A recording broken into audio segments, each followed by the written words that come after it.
हे गुरुवर नमोस्तु नमोस्तु नमोस्तु। हे गुरुवर नमोस्तु। आशीष प्रदान करें गुरुवर नमोस्तु। आइए शंका समाधान का कार्यक्रम प्रारंभ हो। उसके पूर्व मैं आज जिन्होंने गुणायतन से जुड़ने का अवसर पाया है, अपने जीवन को धन्य किया है, अपने भाग्य को जगाया है, अपने पुण्य को गाढ़ा किया है, ऐसे निर्माण निधि के रूप में श्री महेंद्र जी, संजीता जैन, कठनेरा, ईशिता अवरल जैन, इंदौर, जोरदार जोरदार करतल ध्वनि के साथ इनके पुण्य की अनुमोदना करें। अग्रिम पंक्ति में निर्माण मित्र के रूप में स्वर्गीय विजय कुमार जी जैन की स्मृति में श्रीमती सुधा जैन, श्री विक्रांत सोनाली जैन, बैर्थ जैन खंडवा उपस्थित हैं क्या? हैं? नहीं है? एक बार जोरदार करतल ध्वनि के साथ इनके पुण्य की अनुमोदना करें। अग्रिम स्तंभ के रूप में जो आज गुणायतन से जुड़े हैं, श्रीमती संगीता जी दोषी, दिलीप जी दोषी, श्री अमित दोषी, श्रीमती नेहा दोषी, आराध्य दोषी, आत्मिक दोषी, वागी दौरा, वासवाड़ा उपस्थित हैं? नहीं है? जोरदार करतल ध्वनि के साथ इनके पुण्य की अनुमोदना कीजिए। अग्रिम श्री अंशुल जैन, श्रीमती प्रमिला देवी वड़जात्या, श्रीमती वंदना वड़जात्या, विशाखापट्टनम, इन्होंने भी आज गुणायतन से जुड़ने का स्तंभ के रूप में उपक्रम किया है। जोरदार करतल ध्वनि के साथ इनके पुण्य की अनुमोदना। गुणायतन मित्र के रूप में सुमित जैन, सोनिया जैन, महालक्ष्मी नगर उपस्थित हैं। वो आए, वो गुरुवर के शरणों में नमन करके आशीष ग्रहण करें और इनके सम्मान के लिए हमारे गुणायतन के श्रोमणी आदरणीय नवीन जी गोदा जी, गुणायतन के ट्रस्टी मनोज जी अनामिका जी वाकलीवाला आएँ और सम्मान करें। जोरदार जोरदार करतल ध्वनि के साथ आप सभी इनके पुण्य की अनुमोदना करें। जो हमारे गुणायतन के संरक्षक हैं मनोज जी अनामिका जी वाकलीवाल पहुंचेंगे। और अग्रिम पंक्ति में, हाँ बुला रहे, अग्रिम पंक्ति में जो संस्थापक सदस्य यानी ट्रस्टी के रूप में जो जुड़े हैं और जिन्होंने अपने जीवन को नई पीढ़ियों के भी धन्य किया है, ऐसे श्री दिलीप जी फूलचंद जी जैन, सरोज जैन, अमोल दिलीप चकोर जैन, रूपाली चकोर, स्मित चकोर, सरा चकोर, पारोला जलगांव महाराष्ट्र उपस्थित हैं। आइएगा, इनके सम्मान के लिए मैं सादर आमंत्रित करता हूं गुणायतन के श्रोमणी ट्रस्टी आदरणीय अपूर जी, सत भैया, साथ ही मयंक जी जैन साहब पहुंचेंगे और इनके सम्मान करेंगे और आप सभी जोरदार करतल ध्वनि के साथ इनके पुण्य की अनुमोदना करेंगे। और आज जो हमारे गुणायतन से जुड़ रहे हैं, अशोक जी बमौरिया जी जैन, श्रीमती राजलक्ष्मी बमौरिया के सुपुत्र श्रीमान सचिन जी बमौरिया, ये भी हमारे गुणायतन से आज जुड़ रहे हैं। जोरदार करतल ध्वनि के साथ इनके पुण्य की अनुमोदना और इनके सम्मान के लिए राकेश जी, रजनी जी गोदा जो कि हमारे श्रोमणी हैं, हरीश जी जैन दिल्ली आप भी पहुंचेंगे जो गुणायतन ट्रस्टी हैं, इनका सम्मान करेंगे और आप सभी जोरदार करतल ध्वनि के साथ इनके पुण्य की अनुमोदना करेंगे। आज जिन्होंने गुणायतन से जुड़ने का जो विशेष रूप से जुड़े हैं, मैं बड़े सम्मान के साथ इन्हें आमंत्रित करता हूं। श्री रविंद्र कुमार जी, साधना जी जैन, ऋषिका जैन, राहुल जैन, IAS, हितार्थ जैन इंदौर, वो आए और इनके सम्मान के लिए हमारे गुणायतन के श्रोमणी आदरणीय नवीन जी गोधा पहुंचेंगे। पहुंचे हमारे नवीन भैया जो कि शिरोमणि हैं और आप सभी जोरदार जोरदार करतल ध्वनि के साथ इनके पुण्य की अनुमोदना करें। हाँ, बागी दौरा वाले हैं क्या? पहुंचे बंधुओं, जो स्तंभ के रूप में जुड़े हैं उपस्थित हुए हैं, कहाँ गए? श्री दिलीप, ये तो ट्रस्टी है ना, दिलीप जी फूलचंद जी जैन, सरोज स्तंभ के रूप में श्रीमती संगीता जी दोषी, दिलीप जी दोषी, अमित दोषी, श्रीमती नेहा दोषी, आराध्य दोषी, आत्मक दोषी, बागी दौरा, वासवाड़ा, ये भी पहुंचेंगे और इनके सम्मान के लिए हमारे आदरणीय श्रीमती चंद्रकला जी पाटनी वो भी पहुंचे शकुन दीदी वो भी आ जाएं और इनका सम्मान करें। यहाँ से हमारे नवीन भैया पुरुष वर्ग का सम्मान करेंगे और आप सभी जोरदार जोरदार करतल ध्वनि के साथ इनके पुण्य की अनुमोदना करेंगे। आइए, सम्मान की कड़ी के पश्चात बंधुओं, हो गया हाँ हाँ हाँ, चलो हम करवा देंगे। हाँ जी, मैं बड़े सम्मान के साथ पुनः आमंत्रित करता हूं जो गुणायतन से विशेष रूप से जुड़े हैं, परम आदरणीय श्री रविंद्र कुमार जी, साधना जी जैन, रशिका जैन, राहुल जैन आयुष, हितार्थ जैन इंदौर, और इनके सम्मान के लिए जो कि एडिशनल कमिश्नर भी हैं, इनके सम्मान के लिए हमारे आदरणीय श्रोमणी नवीन जी जैन गोधा और श्रीमती चंद्रकला जी पाटनी सगुन दीदी, अब जोरदार जोरदार करतल ध्वनि के साथ इनकी पुण्य की अनुमोदना करें। तालियों में कमी है। बंधु, ये लोग विशेष रूप से जुड़कर अपने जीवन को धन्य तो कर ही रहे हैं और हम सभी को कृतार्थ कर रहे हैं।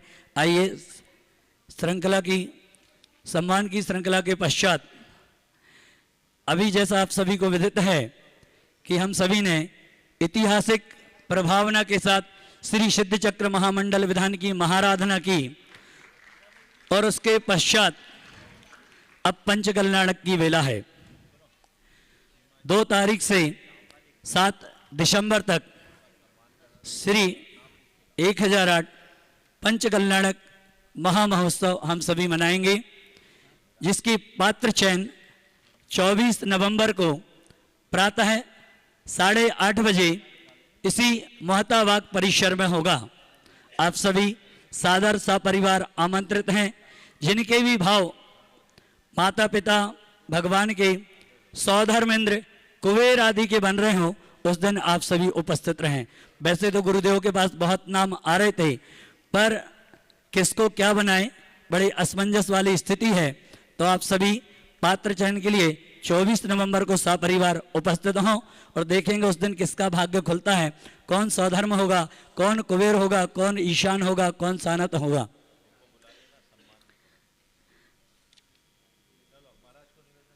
साथ ही अभी जो हमने श्री सिद्ध चक्र महामंडल विधान की महाराधना की, उसके पश्चात 108 विश्व इतिहास पटल में प्रथम बार अगर कोई ये कार्य कर सकता था तो पूज्य मुनि श्री प्रमाण सागर महाराज ही थे जो इस कार्य को कर पा रहे थे। महाराज को माइक दो, हो जा। हाँ, चलिए। उन जिन्होंने उसमें सहभागिता प्रदान की। कोई सूचना देना है क्या भैया जी? सवाल करोगे तब देना। चलो महाराज को प्रश्न दो। हाँ, आइए, पूज्य श्री के चरणों में नमन करते हुए श्री संधान सागर जी महाराज से बारंबार निवेदन करते हैं, हे गुरुवर, आगे की आज का संकट समाधान का कार्यक्रम आप संभाले। नमोस्तु गुरुवर। चलते हैं गुरु चरणों में, और आज का यह है संकट समाधान शुरू करें। उसमें प्रथम प्रश्न के लिए मैं आमंत्रित कर रहा हूँ मयंक जी जैन शामली, जो गुणायतन की ट्रस्टी हैं, और उसके बाद में आज जो विशेष रूप से गुणायतन से जुड़े ऐसे रविंद्र जी जैन इंदौर अपने पूरे परिवार के साथ में तैयार रहेंगे। आइए। पूज्य महाराज श्री के चरणों में त्रिवार नमोस्तु। महाराज जी, अभी कुछ ही दिन पहले पुणे में अभय प्रभावना करके एक म्यूजियम, जैन म्यूजियम का शुभारंभ हुआ है, जो कि 400 करोड़ की लागत से और 3.5 लाख स्क्वायर फीट उसमें बना है। तो महाराज जी, मेरा प्रश्न ये है कि जैसे उसका नाम ही है अभय प्रभावना, तो लेकिन उन्होंने उसमें भगवान आदिनाथ को केवल महावीर स्वामी से 3000 वर्ष पूर्व ही बताया है। और दूसरा, उसमें उन्होंने क्या किया है कि भगवान मल्लिनाथ को स्त्री रूप में, और वो भी दिगंबर मुद्रा में दिखाया है। महाराज जी, ऐसा है, अभय जी फिरोदिया जी महाराज जी, फोर्स मोटर के प्रमुख ने उसकी स्थापना की। निश्चित रूप से एक व्यक्ति के द्वारा इतना बड़ा काम एक बहुत उत्कृष्ट उदाहरण है, और ये धन के सदुपयोग का एक अच्छा रूप भी हम सबके बीच उभर कर आए। इसलिए पहले तो मैं उनके इस कृत्य की बहुत सराहना करूंगा। मुझे स्मरण है वे इस सिलसिले में मेरे पास 52 गजा भी आए थे जी महाराज जी। और उन्होंने उस समय मुझसे काफ़ी विचार विमर्श भी किया था। ये अपने आप में अलग तरह की एक प्रस्तुति है और मुंबई के पास ये जो कार्य किया है वो सराहनीय। मूलतः वे श्वेतांबर परंपरा के अनुयायी हैं और श्वेतांबर परंपरा में मल्लीनाथ को स्त्री रूप में माना गया है, लेकिन स्त्री रूप में दिगंबर अवस्था में उन्होंने जो दिखाया है ये ज़रूर विचारणीय है। और अन्य जो बातें आपने कही है, जो भी बातें हैं वो आपस में विचार करना चाहिए। इस विषय में सार्वजनिक समालोचना का मुझे औचित्य नहीं दिखता। हमें ऐसे व्यक्ति के कृत्यों की सराहना करनी चाहिए और इनके प्रति भी सकारात्मक होना चाहिए। अगर किसी में कोई चीज़ आई है तो उसको हमें उस एंगल से देखना चाहिए और जो अपेक्षित है उसका संशोधन करना। नमोस्तु महाराज जी। रविंद्र जी जैन इंदौर, वे अपना प्रश्न गुरु चरणों में रखे हैं और उसके बाद में सुमित श्रीमती सोनिया जैन महालक्ष्मी नगर तैयार हैं। मेरे और मेरे परिवार के ओर से गुरुवर के चरणों में सत सत नमन। गुरुवर, मेरा प्रश्न है कि किसी भी अनुष्ठान जैसे सिद्धि चक्र मंडल विधान या कोई भी विधान करते हैं तो उसकी स्थापना में कई लोग स्वर्ण और रजत की लौंगों को अर्पण करते हैं। समापन के उपरांत यदि उन लौंगों को हम अपने घर ले जाना चाहते हैं और उसका जो भी निर्माल का दोष न लगे उसके लिए एक शुल्क हम मंदिर में जमा करें तो क्या ले जा सकते हैं? कृपया मेरी शंका का समाधान करने का कष्ट करें। देखो भाई, सोने चांदी के लौंग को स्थापित करने का आजकल चलन आ गया है और ये कहते कि हमने जो स्थापना किया है वो अर्पित नहीं किया है, केवल पुष्पांजलि है, इसलिए ले जाने में कोई दोष नहीं है। पर मेरा कहना है कि ऐसी चीज़ चढ़ाओ क्यों जो ले जाना पड़े, और चढ़ा दिया है तो उसको मंदिर के देव द्रव्य में अर्पित कर दो, लालच क्यों करो। तुम्हारे पास सोने चांदी हीरे मोती रतन हो, सब भगवान के चरणों में चढ़ा दो, उसे भगवान के देव द्रव्य के भंडार का अंश बनने दो ना। निश्चित अर्घ्य की तरह उसे अर्पित नहीं किया, लेकिन स्थापना में पुष्पांजलि छिपेत लिखा है तो भगवान के आगे छेपा तो है, तो जो भगवान के आगे छेप दिया उसे आप अपने घर ले जाओ, मुझे कम समझ में आता है। कई बार हम लोगों के आगे बिना मंत्र बोले आप लोग श्रीफल चढ़ा देते हैं। वो श्रीफल अगर आपको कोई देगा फोड़ के खाने को राजी होगे क्या? बोलो। बोले हमने रखा ही तो है, चढ़ाया थोड़ी है। रखा यानी अर्पित कर दिया, तो ठोने में रखो या अलग से अर्पित करो। कुछ लोग लौंग आदि को घर ले जाते हैं, उसका रोग आदि होने पर बाह्य उपचार में प्रयोग करते हैं। ये मंत्रित लौंग है। मंत्रित लौंग अलग चीज़ है, स्थापित लौंग आदि पर पुनर्विचार करना चाहिए। आशीर्वाद। हाँ, सुमित श्रीमती सोनिया जैन महालक्ष्मी नगर और उसके बाद में तैयार रहेंगे वीरेंद्र जी अजमेरा मुंबई। अपना प्रश्न करें सुमित जी। गुरुदेव के चरणों में त्रिवार नमोस्तु नमोस्तु नमोस्तु।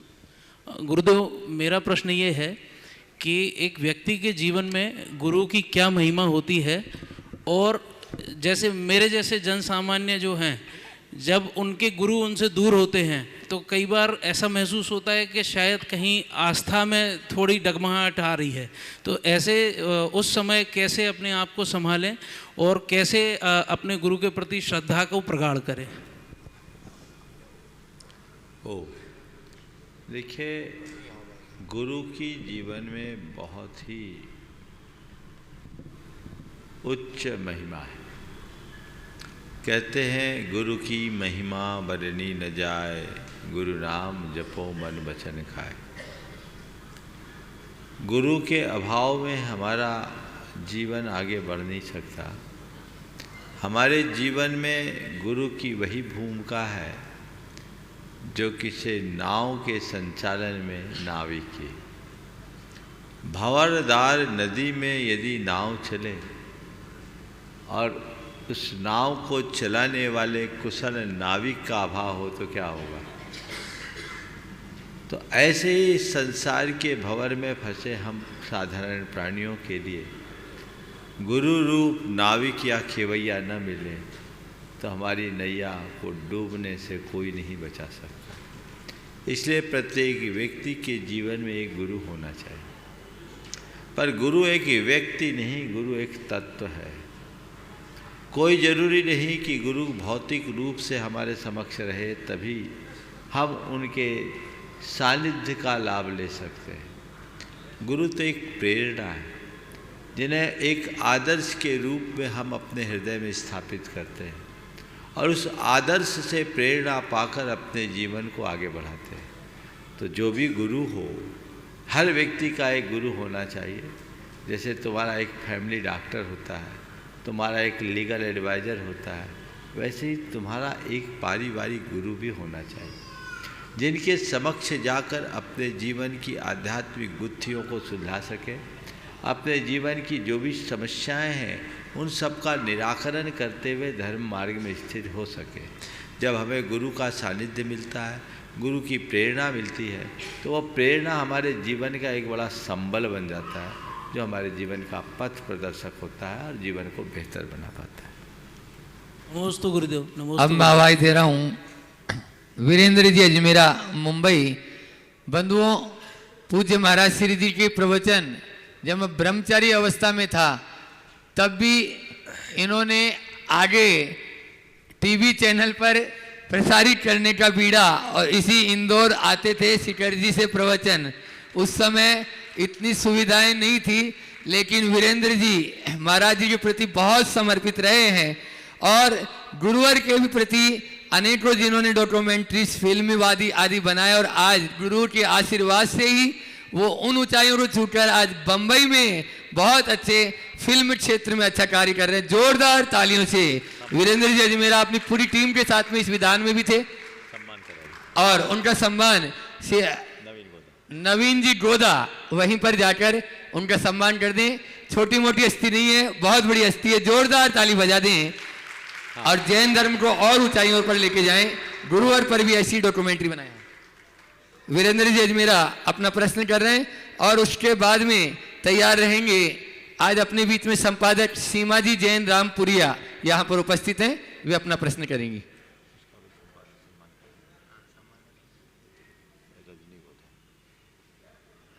हेलो। परम पूज्य आचार्य श्री विद्यासागर महाराज जी की चरणों में नमन। आचार्य श्री और प्रमाण सागर जी महाराज जी के आशीर्वाद और मार्गदर्शन की वजह से ही मैं आज तक फिल्म इंडस्ट्री तक पहुंचा हूं और उन्हीं का बहुत आशीर्वाद है।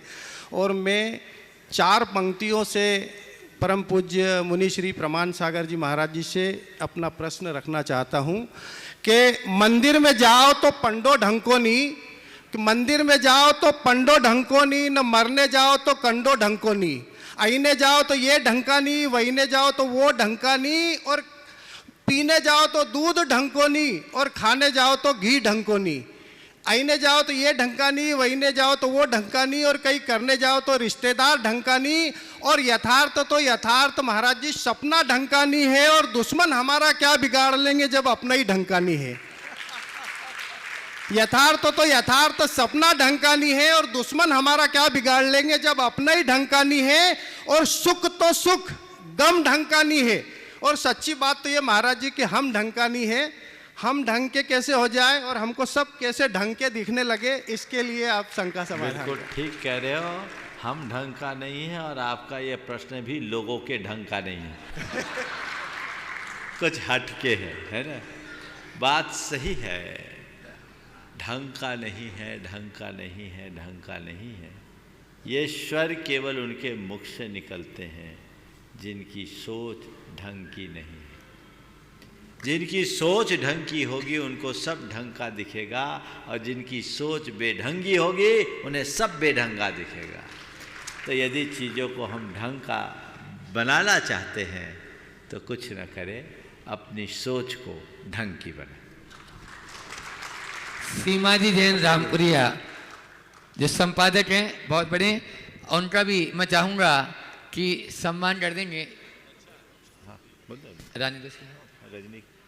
रजनी जी गोदा चले जाएं और इधर से भी चंद्रकला जी पाटनी जी भी चले जाएं। वहीं करो। सीमा जी जैन रामपुरिया, वे अपना प्रश्न भी महाराज श्री जी के चरणों में आप रख रहे हैं। पहले सवाल और उसके बाद में राजा भैया पूरा परिवार के साथ में तैयार रहेंगे। सागर सवाल हो जाने दो, पहले सवाल होने दो, बोलो। जुगनू को हर वक्त रात चाहिए, वाचाल को हर वक्त बात चाहिए, नहीं चाहिए गुरुवर हमें कुछ, पल सर पर आपका आशीर्वाद चाहिए, आपका आशीर्वाद चाहिए। गुरुदेव, यूं तो मन में काफ़ी शंकाएं हैं, एक छोटी सी शंका आपके सामने आज समक्ष प्रस्तुत कर रही हूं। जैन समाज बहुत ही सीमित संख्या में है, धन वैभव की कोई कमी नहीं है, लेकिन देखा ये जाता है कि आज नित नए मंदिर तो बन रहे हैं, लेकिन जो पुराने मंदिर है वहाँ पे कब्जे भी बहुत हो रहे हैं। हमारे जो तीर्थंकरों के जो मोक्ष भूमि है या जन्म भूमि है, वहाँ पे जैन समाज की संख्या बहुत ही सीमित है। तो ऐसा क्या किया जाए कि जो हमारे पुरातत्व मंदिर है उनकी रक्षा और अधिक बेहतर तरीके से की जा सके? बहुत अच्छा सवाल है। पुराने मंदिरों को संरक्षित करना हमारी पहली जिम्मेदारी है।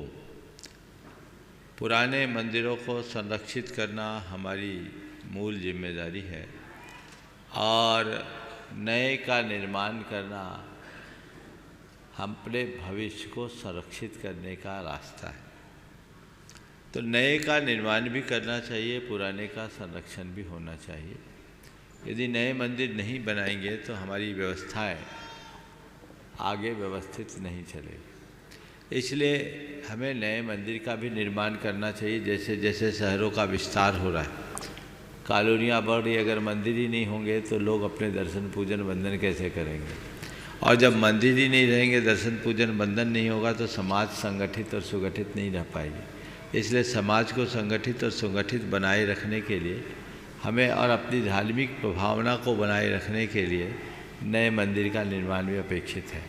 जहाँ तक हमारे तीर्थों और मंदिरों की व्यवस्था की बात है, हाँ ये बहुत गंभीर है और इसका समाधान एक सवाल करने से नहीं होगा। इसका समाधान हमें व्यापक कार्य योजना बनाने से होगा। निश्चित ये बात कतई व्यवहारिक नहीं है कि हम अपने तीर्थों के आसपास लोगों को बसा लें, क्योंकि आज जिस तरह से समाज का विकास हो रहा है और औद्योगिक और आर्थिक प्रगति हो रही है, उसमें अब तो गांव भी उजड़ रहे हैं, छोटे शहरों से भी लोग महानगरों में बस रहे हैं। तो ऐसे मौके में तीर्थों में बसना शायद अव्यवहारिक जैसा दिखता है, लेकिन हमें तीर्थों का संरक्षण करना है तो उसके लिए हमें एक नया उपक्रम शुरू करना चाहिए कि प्रत्येक तीर्थ क्षेत्र में हम तीर्थों के विकास के साथ साथ उस तीर्थ क्षेत्र के आसपास रहने वाले लोगों का भी विकास करें, उनके साथ अपना संवाद जोड़ें, उनके साथ ऐसा अपनत्व बनाएं और उनको अपना बना लें ताकि वे ही हमारे तीर्थ के संरक्षक हो जाएं। ये प्रयत्न करें। हम उनको कोसते हैं, उनके लिए तरह तरह की बातें करते हैं, ये कोई समाधान नहीं है।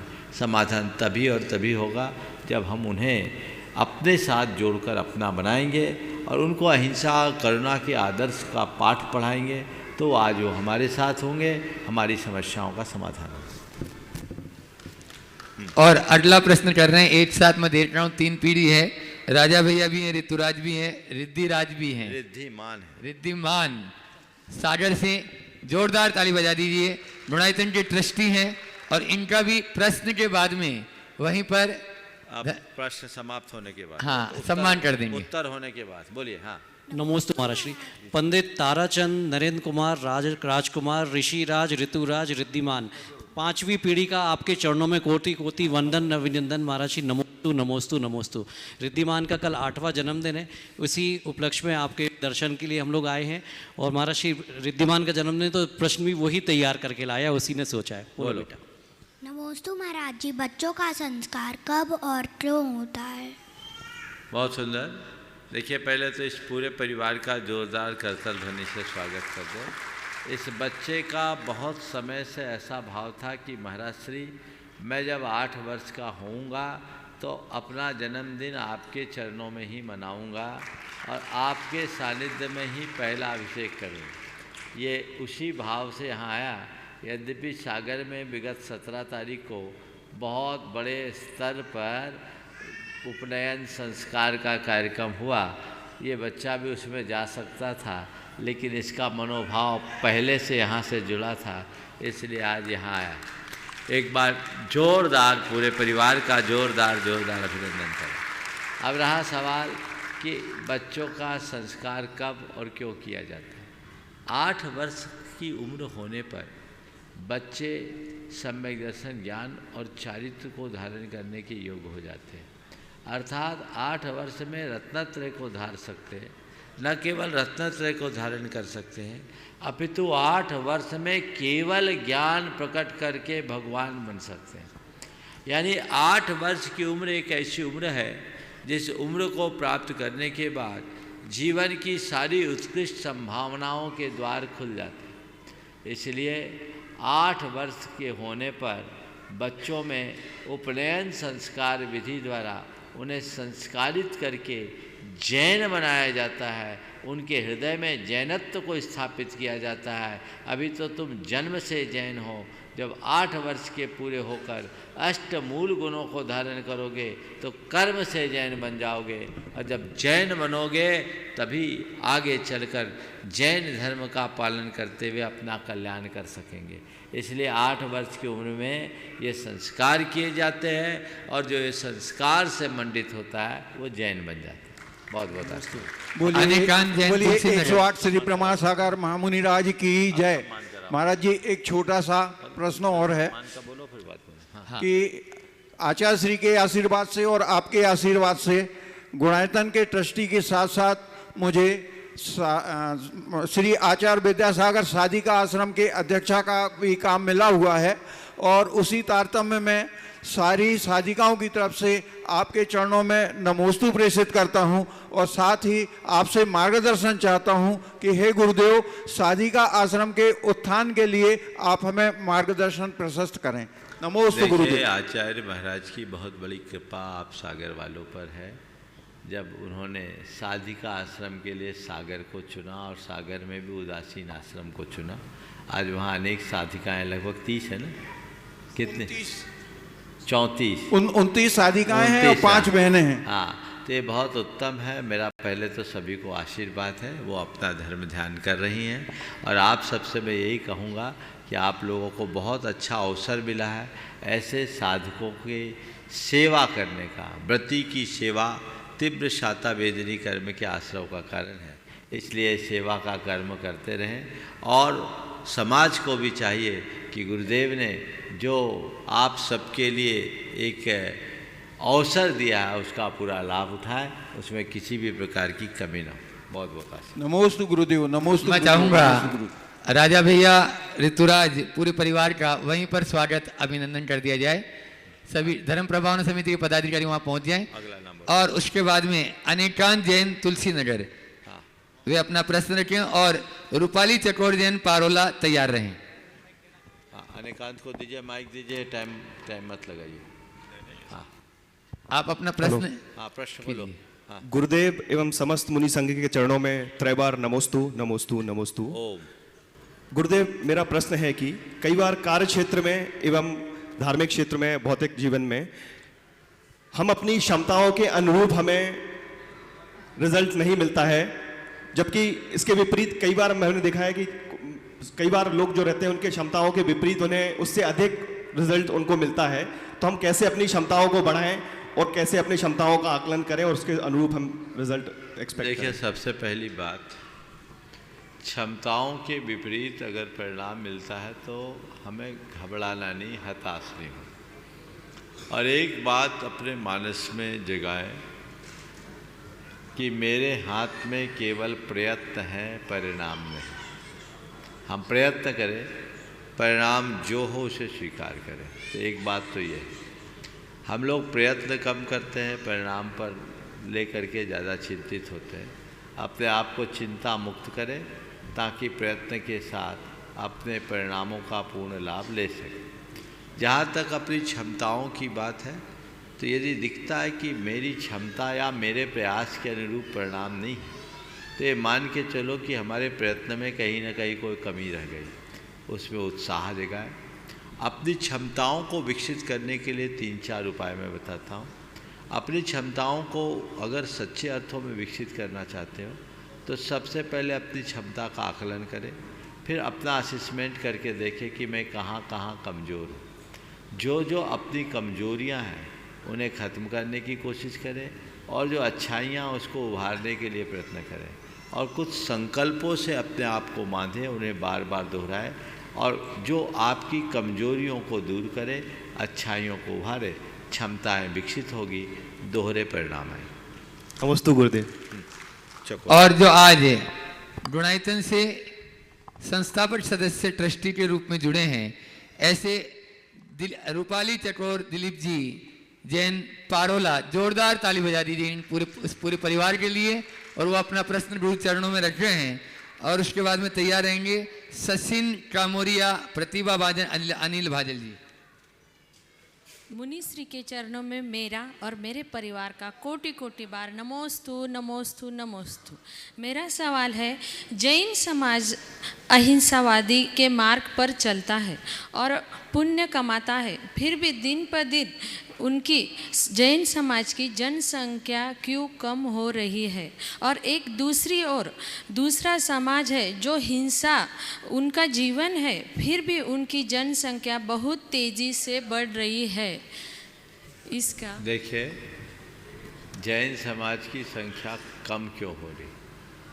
अहिंसा के मार्ग में रहने के बाद भी जैन समाज की संख्या कम क्यों हो रही और दूसरे की बढ़ क्यों रही है? इसके पीछे सबसे बड़ा कारण ये है कि जैनी लोग ज़्यादा पढ़ लिख गए, और पढ़ा लिखा आदमी सबसे ज़्यादा कैलकुलेटिव होता है, वो हिसाब किताब से चलता है, तो मामला ख़त्म हो गया। जो पढ़े लिखे नहीं हो, ज़्यादा दिमाग नहीं लगाते हैं, तो उनकी लाइन लगी हुई होती है। ये बहुत गंभीर सवाल। संतति को बढ़ाना चाहिए, संतति को बढ़ाए बिना संस्कृति नहीं बढ़ेगी, इसलिए इस पर सभी को ध्यान रखना चाहिए। बड़े बड़े मंदिर बन रहे हैं अभी महाराज जी, तो उनका तो ख्याल आप लोगों को ही करना है ना। जैन बढ़ाना और जैन बनाना दोनों काम है।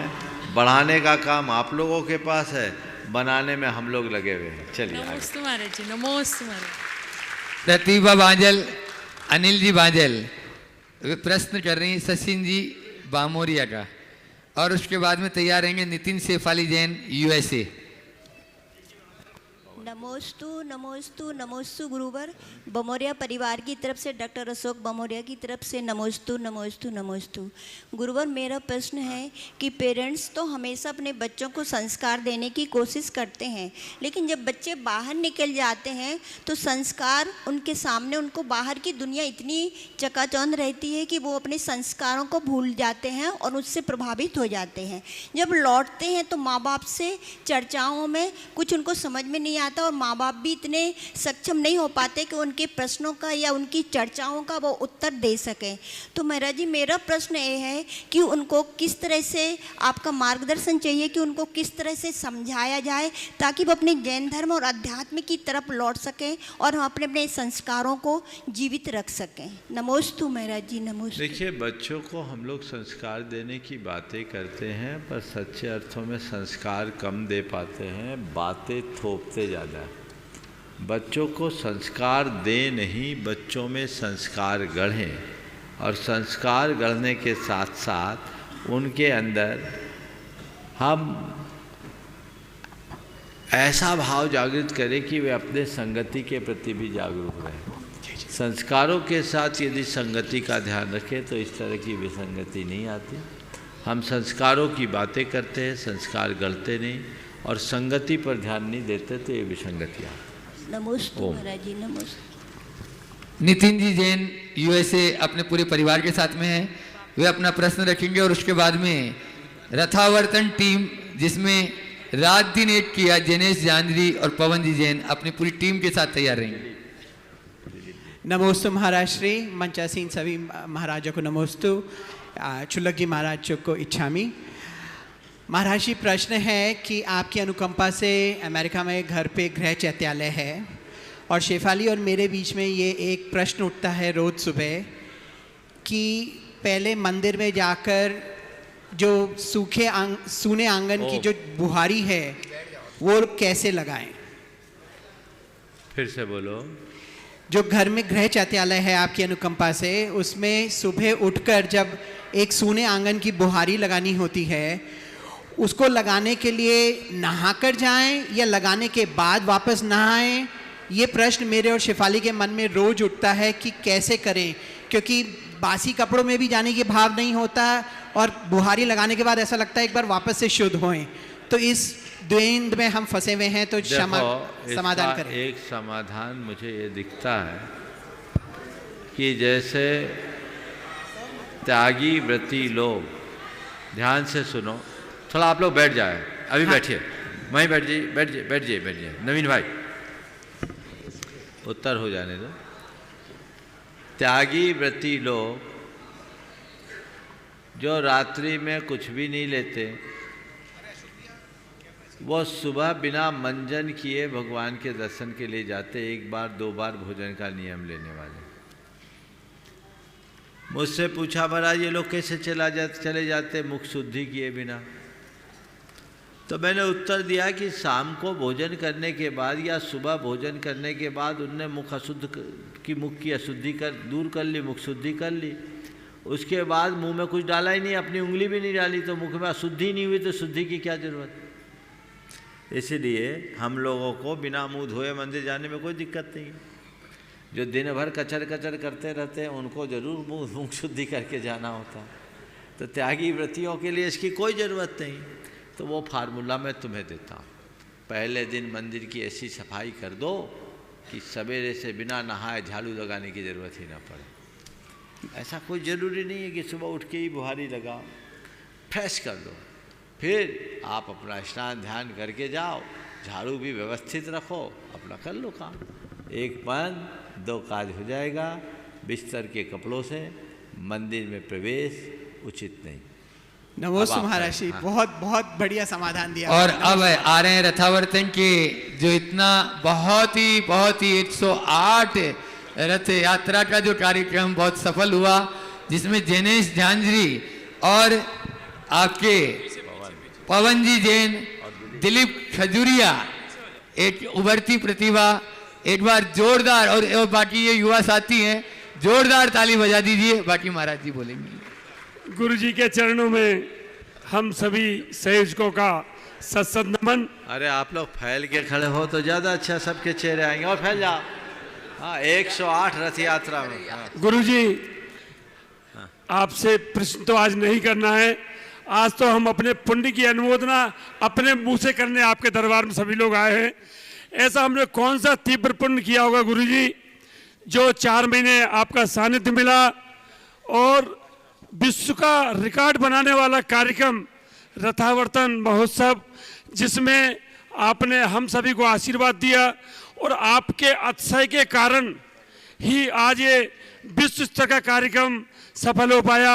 निश्चित रूप से इसमें हमारे अभय भैया जी और हमारे जो सुरेश भैया जी, अशोक भैया जी, हमारे दिनेश भैया जी, हमारे नवीन गोदा जी, हर्ष जी, यह हमारी पूरी नवरत्न की टीम, गुरुजी इतना आशीर्वाद दिया, सबने इतना सहयोग दिया। मैं पुनः अपने पुण्य की अनुमोदना करूंगा। गुरुजी, हमने ऐसा कौन सा पुण्य किया होगा जो आपका आशीर्वाद हमको इतना फलीभूत हुआ और इतना भव्य आयोजन करने में हम लोग सफल हुए। गुरुजी कृपया मेरी शंका का समाधान करें। मेरे साथ में हमारे जैनेश झांझरी, जैनेश जी, हमारी गुरुजी ऐसी टीम बन गई है आपके आशीर्वाद से। जब तक हम लोग जिंदा रहेंगे समाज में इसी तरह से हम दोनों मिलकर काम करते रहेंगे, ये आपके सामने हम वचन देते हैं। हमारे साथ में हमारे संजय भैया, विनोद भैया और चंद्रेश भैया, महेंद्र जी सिंह और आनंद, इतने लोग गुरुजी, बाकी लिस्ट तो हमारे जिनेश भैया बताएंगे। मैं तो भाव में इतना बह गया हूँ। मैं पुनः अपने पुण्य की अनुमोदना करता हूँ गुरुजी, मुझे ऐसे ही आशीर्वाद देते रहे। बहुत सुंदर। नमस्ते गुरुदेव। निश्चित गुरुदेव, आप वर्तमान समय के आध्यात्मिक चमत्कारिक संत हैं, और यदि इस युग से अगर कोई मोक्ष जाएगा या तीर्थंकर पद मिलेगा तो आचार्य श्री विद्यासागर जी महाराज के बाद मुनि श्री प्रमाण सागर जी महाराज को तीर्थंकर पद की प्राप्ति होगी। मुझे इस प्रकार का अनुभव होता है गुरुदेव। गुरुदेव, लगभग इंदौर की जो प्रमुख 8-10 संस्था हैं, जिसके अंदर दिगंबर जैन महासमिति, तीर्थ क्षेत्र कमेटी, जैनम ग्रुप, सम्यक ग्रुप, नंदी मित्र सुकुमार मंडल, आरएल पैनल, तुलसी नगर युवा संगठन, पूर्वोत्तर दिगंबर जैन समाज, शांतिनाथ मित्र मंडल, गोयल नगर और सज्जन ग्रुप। इस प्रकार से 9 टीमों के माध्यम से इस पूरे हमने कार्य को अंजाम दिया गुरुदेव। और रत्नत्रय, हाँ ये गुरुजी रत्नत्रय ग्रुप, ये पूरे ग्रुप का हमने गुरुजी एक हमने पूरी कोऑर्डिनेशन टीम बनी गुरुदेव। हम बात करें सुरेंद्र जैन बाकलीवाल साहब, प्रवीण जी पाटनी, संगीता जी विनायका, विपिन जी गंगवाल, वीरेंद्र जी बड़जात्या, नीलेश जी सेठी, डीके जी जैन, आर के बड़जात्या, संजय अहिंसा, विनोद जी जैन, संजय काका, पंकज जी पापड़ीवाल, चंद्रेश जैन, कैलाश सेठी, रुपेश झांझरी, आतिश पराग, मोहित जैन, नीलेश छापरिया, अनिल सेठी, दीपक पाटनी, जम्बू कुमार जी जैन, जिनेन्द्र जी सेठी, जितेंद्र जी जैन, रत्नत्रय ग्रुप, संदीप जी अजमेरा, नीरज जी जैन, अमित गोलू परदेसीपुरा, और उसके बाद में सुबोध जैन, एडवोकेट रुपेश जैन, पवन पाटोदी। इस प्रकार गुरुदेव ये हमारी पूरी टीम थी गुरुदेव। लेकिन इस पर्दे के पीछे एक ऐसा चमत्कारिक व्यक्तित्व जो सदैव मतलब जिसने मुझे हमेशा प्रेरणा दी है। हम तो सब गुरुदेव, चाहे तीर्थ क्षेत्र कमेटी हो या हमारी महासमिति हो या इंदौर का जैन समाज हो, जो व्यक्ति गुरुजी मेकर है, कुछ कभी भी कोई पद नहीं लेता है, और उसने सदैव युवाओं की टीम के माध्यम से पूरे इंदौर जैन समाज का नाम पूरे देश में गौरव किया है। और जितने भी पदाधिकारी, चाहे महासमिति के हो, सामाजिक संसद के हो या तीर्थ क्षेत्र कमेटी के पदाधिकारी गुरुजी, वो आदरणीय हमारी सुरेंद्र जैन बाकलीवाल साहब, मैं निवेदन करूंगा आप अग्रिम पंक्ति में मेरा प्रणाम स्वीकार करें, जिसके माध्यम से गुरुदेव इस व्यक्तित्व ने बस मैं रात को योजना बनाता था और पूरी योजना को क्रियान्वयन करके मुझे सुबह प्रदान कर देता था गुरुदेव। सामने लिया, हाँ। और अगर एक दूसरा व्यक्ति और है तो वह है दिलीप जैन खजुरिया गुरुदेव, जिस व्यक्ति ने पूरे मैंने देखा 72 घंटे बिना नींद निकाले। दिलीप आगे आ जाओ। इस व्यक्ति ने गुरुदेव 3 दिन बिना नींद निकाले पूरी करिए। और एक अन्य व्यक्ति है अपूर्व सत भैया, जिसने इतनी बढ़िया आवास की व्यवस्था गुरुदेव, अपूर्व आजा मतलब गुरुदेव ये चीजें मतलब आजा अपूर्व ने तो गुरुदेव पूरे चातुर्मास में जो आवास की व्यवस्था रही, जो महत्वपूर्ण व्यवस्था है, उसमें बिल्कुल ईमानदारी के साथ आपके निर्देश का और पूरी धर्म प्रभावना समिति को सहयोग करके करें। अपूर्व ये भी गुरुदेव 9 रत्न होते हैं, बहुत केवल माँ अकबर के दरबार में 9 रत्न। गुरुदेव निश्चित ही पूरे संघ का आशीर्वाद था, लेकिन अशोक भैया जी, अभय भैया जी, सुरेश भैया जी और हमारे जिनेश भैया जी का जो मार्गदर्शन हमें मिला वो अभूतपूर्व है। लेकिन एक दिन पूर्व जब पूरी क्रम बना रहे थे, 24 घंटे जिन्होंने गुरुदेव जो मेहनत करी है, उसमें माहिर बेनाड़ा, अजय जैन अज्जू, नरेश जैन, दिलीप जैन और हमारे राजकुमार जी बड़जात्या, इन लोगों के माध्यम से गुरुदेव इस कार्य को हम अंजाम तक पहुंचा पाए हैं। और उसके बाद जब गुरुदेव इतना बड़ा समाज निकला, तो कहीं ना कहीं लोगों में निर्णय की 4 दिन से कंटिन्यू फोन आ रहे गुरुदेव कि समाज का निर्णय क्या है। ऐसे में हमारे इंदौर के वरिष्ठ और प्रमुख आदरणीय डॉक्टर संगीता विनायका जी, डॉक्टर समता जी जैन, श्रीमती राखी जी जैन, रूपाली जी जैन और नीलेश जी सेठी, इन लोगों ने गुरुदेव 2 मंच पर लगा करके पूरे इसका निर्णय आपको बंद लिफाफे में कमेटी के पास पहुंचा दिया है। शायद वो 24 तारीख को यहाँ पर सबके पूरे समाज के सामने पूरा घोषित होगा। तो गुरुदेव इस प्रकार से ये पूरा रथावर्तन, और एक व्यक्ति का नाम गुरुदेव अगर नहीं लूंगा तो उसके साथ मतलब मेरे साथ बहुत गलत होगा, डीके जैन डीएसपी गुरुदेव, उस व्यक्ति ने जो एक दिन पूर्व रथावर्तन की जो रिहर्सल कराई है, उसके माध्यम से गुरुदेव हमें पूरे रास्ते भर में विघ्न नहीं आया। साथ में यश था, प्रियांशु जैन चौरा सा छोरा, आगम जैन पंचवाले थी, पंकज पापड़ीवाल और कपिल जैन गुरुदेव, इन्होंने जो एक दिन पूर्व हमारे साथ में, उसमें हमारे विनोद भैया भी थे, संजय भैया भी थे, इन लोगों ने जो एक दिन पूर्व गुरुदेव जो रथावर्तन का मार्ग पर 18-20 फीट का जो बहुत सुंदर गुरुदेव, ये हमारी योजना है गुरुदेव। बस एक आशीर्वाद और कि इंदौर की जैन समाज को यह पूरी टीम, अब क्योंकि इंदौर के हालात आप देख रहे हैं गुरुदेव, आपके सामने भी है, एक नई दशा दिशा, यह पूरी टीम और इन सबके भाई हमारे नवीन जी गोदा, हर्ष जी जैन, अशोक जी दोषी और पूरे 9 रत्नों के माध्यम से एक नई दशा करे। और गुरुदेव यदि मुझे आपसे जुड़ने का सौभाग्य मिला है तो भाई ये मेरा मनोज अनामिका बाकलीवाल, जिन्होंने शिखर जी में ले जाकर के सबसे पहले मुझे आपके गुरुचरण की में देने का मौका मिला था, इसके लिए भाई मनोज बाकलीवाल का मैं हृदय से आभार व्यक्त करता हूं गुरुदेव। नमोस्तु गुरुदेव। बस आशीर्वाद यही कि हम सब इसी प्रकार बने रहे और इंदौर को नहीं गुरुजी एक और कल से जो पंचकल्याणक हो रहा है, उसके लिए भी हमारी पूरी टीम के लिए आपका अग्रिम आशीर्वाद चाहिए गुरुजी। बोल रहा आशीर्वाद नहीं, अभी जिम्मेदारी दूंगा।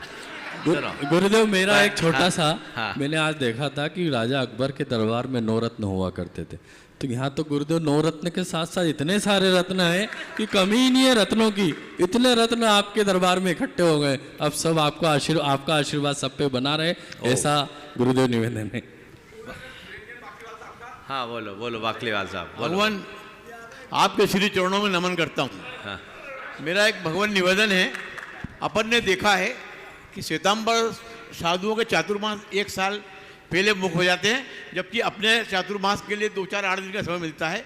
आप इस परंपरा को तोड़ें और अगला चातुर्मास इंदौर के लिए अभी घोषणा कर दें, इसी मेरे आपके श्री चरणों में प्रार्थना है। देखो गुरुदेव बस बस नवीन आवास में गुरुदेव इनके साथ विपुल और अपने बहुत विपुल अजमेरा, विपुल अजमेरा बहुत बहुत जी जान से, और विकास बहुत सुंदर, विकास सधवैया। देखिए पहले तो मैं चाहूँगा एक बार सभी लोग जोरदार जोरदार जोरदार करतल ध्वनि से इन सभी का अभिनंदन करें। और बहुत बड़ी टीम है, आप लोग बैठ जाएंगे तो दूसरे लोग आप लोगों को देख पाएंगे। बैठ जाइए, सभी लोग बैठ जाएं, सभी लोग जो जहाँ वहीं बैठ जाएं। देखिए कोई भी कार्य एक आदमी के दम पर नहीं होता, उसमें बहुत सारे लोगों को लगना पड़ता है। सिद्ध चक्र महामंडल विधान और उसके साथ 108 रथ यात्रा, इतना बड़ा रथावर्तन महामहोत्सव असाधारण कार्यक्रम था, असाधारण कार्यक्रम था। और वो कार्यक्रम आप लोगों ने जितनी तत्परता के साथ और जितना व्यवस्थित ढंग से संपन्न किया है, उसकी जितनी प्रशंसा की जाए उतना कम है। निश्चित हमेशा मंचों पर हमारे प्रमुख लोगों को तो आने का मौका मिल जाता है, लेकिन जो नींव के पत्थर होते हैं वो पीछे रह जाते हैं। मैं इन सब को आशीर्वाद देता हूँ जिनके दम पर ये कार्यक्रम हुआ। और अभी तो ये एक टीम है, कई टीमों ने मिलकर काम किया है। मेरा उन लोगों को भी आशीर्वाद है, और अभी जब तक हम हैं ऐसी योजना बनाकर एक एक टीम को यहाँ लाते रहो, ताकि उन लोगों का भी उत्साह वर्धन हो जाए। ये व्यवस्था आप सबको करनी है। जो भी इस चातुर्मास की सानंद संपन्नता में अपनी सहभागिता दिए हैं, उन सबको पूर्ण प्रोत्साहन मिलना ही चाहिए। सभी को आशीर्वाद। अब ये तो रथावर्तन की टीम है, कुछ इसी में से जिनने विजयनगर में और व्यवस्थाएं देखी, और जो चातुर्मास भर यहाँ संपूर्ण व्यवस्थाओं में अपनी सहभागिता देते रहें, उन सब का आप सबको हृदय से अभिनंदन करना चाहिए। निश्चित इंदौर की समाज एक बहुत बड़ी समाज है, और इस चातुर्मास ने इस बात को और अच्छे से प्रमाणित कर दिया कि यहाँ की समाज में अपार संभावनाएं हैं।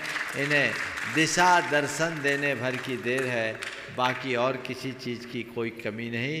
और धर्म प्रभावना समिति की ये जो टीम तैयार हुई है, मैं समझता हूँ इस टीम के कंधे पर यदि कोई भी दायित्व सौंपा जाए तो ये हर दायित्व को बखूबी निभाने में सक्षम है। इसका प्रमाण आप सब लोगों ने प्रस्तुत कर दिया। आप लोग ऐसे ही एकजुट बन कर के, ऐसे ही एकता के साथ जुड़े रहते हुए समर्पण भाव से लगे रहें, ताकि हम ऐसे ही व्यक्तिक स्तर पर धर्म का आराधन और सामुदायिक स्तर पर धर्म की प्रभावना संपन्न कर सके। मैं सबको आशीर्वाद देता हूँ, नाम नहीं लूँगा क्योंकि लिस्ट लंबी है। गुरुजी, और सुनो गुरुजी एक बात कहना चाहता हूँ, ये आपका आशीर्वाद नहीं, आपके हाथ में अतिशय है, तभी इतना बड़ा काम। दूसरी बात, अभी बोलते बोलते जैनेश झांझरी ने कुछ का कुछ बोल दिया, हमें तीर्थंकर बना दिया, हमें कुछ बना दिया। भैया हम तुम लोगों से इतना ही निवेदन करते हैं, हमें महाराज ही बने रहने दो और कुछ मत बनाओ। नहीं गुरुजी, ये तो हमारी भावना है गुरुजी। राज की बात बोल रहा हूँ, सुनो, राज की बात बोल रहा हूँ। जब तक मैं महाराज बना रहूँगा, तुम लोगों को वह सब कुछ मिलता रहेगा जो आज तक मिल रहा है। जब तक मैं महाराज बना रहूँगा, तुम लोगों को वह सब कुछ मिलता रहेगा जो मिल रहा है। मुझे कुछ और बना दोगे तो वो नहीं मिल पाएगा जो तुम चाहते हो। इसलिए इस राज को राज बना कर रखो, इसके अतिरिक्त कुछ करने की ज़रूरत नहीं है। आनंद भाई बहुत उत्साहित हो, आराम से अभी बैठ जाओ, नंबर तुम्हारा भी आएगा। एक बार आनंद के लिए भी जोरदार करतल ध्वनि आप सब लोग कर दीजिए। अब रहा सवाल आगे का, तो आगे भी इसी तरह की व्यवस्थाएं बनी रहनी चाहिए। अब आगे के प्रश्नों का क्रम आए। एक हर्ष जैन जो अपने बीच चेन्नई से आए हैं, टेक्नोलॉजी से जुड़े हुए व्यक्ति हैं, गुनायतन से ट्रस्टी हैं और हमारे समाज की एक बड़ी युवा प्रतिभा है। आप और चीज़ें तो देखेंगे सो देखेंगे, इनका जो हिसाब है वो एकदम अलग प्रकार का बिजनेस है ना। तो मैं आगे बोलूँगा नहीं, लेकिन ये टेक्नोलॉजी से रिलेटेड एक ऐसे उपक्रम से जुड़े हुए हैं जो अपने आप में अद्भुत है। मैं चाहूँगा वो अपना सवाल करें और उसके उपरांत वहीं पर उनका सम्मान भी कर दिया जाए। बहुत ही हमारे समाज के उच्च व्यक्तित्व के धनी हैं और हम इनका सम्मान कराएं। और इसके बाद सवाल पहले संघ से महाराज जी का होगा, उसके बाद फिर नीचे की ओर मंच जाएगा। नीचे गुरुदेव के बाद महाराज की बात। गुरुदेव, हमने केवल जैनेश झांझरी और हमारे पवन जी को विशेष रूप से पूरी रथ की जिम्मेदारी से अवगत करा था और इन्होंने पूरी ईमानदारी के साथ और सबको जोड़ते हुए पूरी रथ का 100 में से 100 अगर आप चाहें तो इनको दे सकते हैं। और मैं चाहूँगा कि धर्म प्रभावना समिति की तरफ से हमारे जैनेश भाई का, पवन जी का और हमारे उनका नहीं, अभी ऐसा अधूरा नहीं, अभी करतल ध्वनि करो, बाकी बाद में मैं बताऊँ। जी जी चल। और सुनो, जैसा अभी आप लोगों को बताया गया, आगामी 24 तारीख का दिन विशेष दिन है। 24 तारीख को, और अभी नहीं, बाद में करना, अभी अधूरा मत करो काम, योजना बना के करो तो अच्छा लगेगा। आगामी 24 तारीख को आपके इस रथ यात्रा में जिन्होंने अच्छी झांकियाँ और प्रस्तुतियाँ दी, आप उनको पुरस्कृत करने का कार्यक्रम करें ही। और आगामी 24 तारीख आप लोगों के लिए विशेष दिन है, वो चुनाव का दिन है। हालांकि बाकी जगह के चुनाव ख़त्म हो गए, वो बाहर का चुनाव है, यहाँ भीतर का चुनाव। आगामी 2 दिसंबर से 7 दिसंबर तक होने वाले पंच कल्याणक प्रतिष्ठा महोत्सव के प्रमुख पात्रों का चयन जो आप लोगों ने निश्चित किया है, उसमें भी आप सबको अपना उत्साह प्रदर्शित करना है। और ये पूरी टीम को मैं कह रहा हूँ, यद्यपि रत्नात्रय और उदयनगर, वैभव नगर की टीम तो पूरी यहाँ भी लगी है और वहाँ भी लगी है, नवयुवक मंडल उदयनगर का रत्नात्रय ग्रुप आ ही रहे, ये संकल्पित है, समर्पित है। लेकिन अभी इस टीम का काम पूरा नहीं हुआ है। इस टीम का काम तो तब तक पूरा नहीं होगा जब तक गुणायतन का पंचकलानक नहीं होगा। जय हो गुरुदेव की जय। कटिबद्ध रहना है और इंदौर को सब जगह अग्रणी भूमिका निभानी है। तो 24 तारीख के कार्यक्रम की सूचना आप सब तक पहुंचा दें और 24 तारीख का कार्यक्रम हो सकता है मोहता भवन का आखिरी कार्यक्रम हो, इसलिए उस कार्यक्रम को आप लोग बृहद रूप में स्वीकार करें। उसके बाद हम लोगों को अन्य स्थानों में प्रवास करते हुए वैभव नगर में जो पंच कल्याणक है वहाँ जाना है। उसके बाद मुझे पता नहीं क्या ठिकाना है, इसलिए आज से ही ये सूचना, आज तो 21 तारीख है ना, 3 दिन है। उस दिन प्रातः 8:30 बजे से 10:30 बजे तक का 2 घंटे का कार्यक्रम होगा, जिसमें प्रवचन और अन्य कार्यक्रम होंगे। इस कार्यक्रम की सूचना सब तक पहुंचा दें। हाँ बोलिए महाराज जी का सवाल। नमस्ते महाराज जी, बोलिए। मेरे और मेरे परिवार की तरफ से नमोस्तु नमोस्तु नमोस्तु। महाराज जी आपका आशीर्वाद ऐसा ही हमारे ऊपर बना रहे। महाराज जी आज बस मैं आपके आशीर्वाद के लिए आया हूँ 2-3 दिन से। बहुत सुंदर आशीर्वाद। चलिए महाराज जी मैं बाद में प्रश्न करता हूँ। हाँ पूज्य महाराज श्री जी। ओम। हाँ बोलो, बढ़ गया। हाँ इसके बाद नवयुवक मंडल। मुनिश्री को नमोस्तु करते हुए आचार्य समंतप्रभा स्वामी ने सम्यक दर्शन के 8 अंगों का वर्णन करते हुए प्रभावना अंग का वर्णन किया। इसमें कहा है अज्ञान तीव्र व्याप्ति मपाकृति यथा यथम जिन शासन महात्म्य प्रकाशात प्रभावना, अर्थात अज्ञान रूपी अंधकार को दूर करते हुए जिन शासन की महिमा का प्रकाशन करना, यह एक प्रभावना अंग है। और जब हमारे उत्साही कार्यकर्ता अथवा गुरुओं की प्रेरणा से लोग विशाल स्तर पर किसी धार्मिक अनुष्ठान को विधिवत संपन्न करते हैं, तो कतिपय लोग कुछ ऐसे भी होते हैं जो इस प्रभावना को सहन नहीं कर पाते और उनका कहना होता है कि ये प्रभावना में ये दिखावा ज़्यादा हो रहा है, धर्म कम हो रहा है। क्योंकि हम तो एक मंदिर में बैठ कर के पूजन पाठ आदि कर सकते हैं, इतना खर्चा आदि करने की क्या आवश्यकता है। ऐसे लोगों के लिए आपका समीचीन संदेश मिले, जिससे उनका मन भी परिवर्तन हो और जिन शासन की प्रभावना का महत्व वो समझ सके। नमोस्तु महाराज। बहुत ही प्रासंगिक सवाल महाराज श्री ने यहाँ उपस्थित किया है। ऐसे लोगों को ये कहना चाहिए, धर्म की आराधना अलग है और प्रभावना अलग है। धर्माराधना एकांत में होता है और प्रभावना तो सबके बीच है। जो लोग कहते हैं प्रभावना में दिखावा, अरे दिखाने के लिए तो प्रभावना है। माला ही जपना है तो एकांत में बैठ के जप लो, तो और भी लोग तुमसे प्रेरित बन होकर के भगवान का नाम ले सके, तुमसे प्रेरित होकर के लोग माला जप सके, तुमसे प्रेरित होकर लोग धर्म ध्यान कर सके, तुम्हारे धर्म की महिमा, गरिमा और गौरव को जान सके, इसलिए तो प्रभावना है। तो प्रभावना प्रकाशन का नाम है। प्रकाशस्यात् प्रभावना, प्रकाशित करना, फैलाना, समेट कर नहीं रखना। समेट कर रखोगे तो सिमट जाओगे, फैलाओगे तभी फैल पाओगे। इसलिए जिन शासन की महिमा को प्रबलाना हमारी सर्वोच्च प्राथमिकता है। सम्यक दर्शन के 8 अंगों में इसीलिए प्रभावना अंग को दिया है। उन लोगों की सोच अभी और परिष्कृत होने की अपेक्षा रखती है। अभी उनके हृदय में सच्चे अर्थ में धर्म का अंकुर प्रस्फुटित नहीं हुआ, इसीलिए ऐसा हो रहा है। यदि उनके हृदय में धर्म होता तो एक सच्चे धर्मी के हृदय में इस बात की तड़प होती है कि ये धर्म का प्रकाश सब तरफ फैले, इस पूरे संसार से अधर्म के अंधकार का साम्राज्य नष्ट हो जाए। और अंधेरा को नष्ट करने के लिए क्या करना होगा बोलो? अंधेरा को नष्ट करने के लिए क्या करना होगा?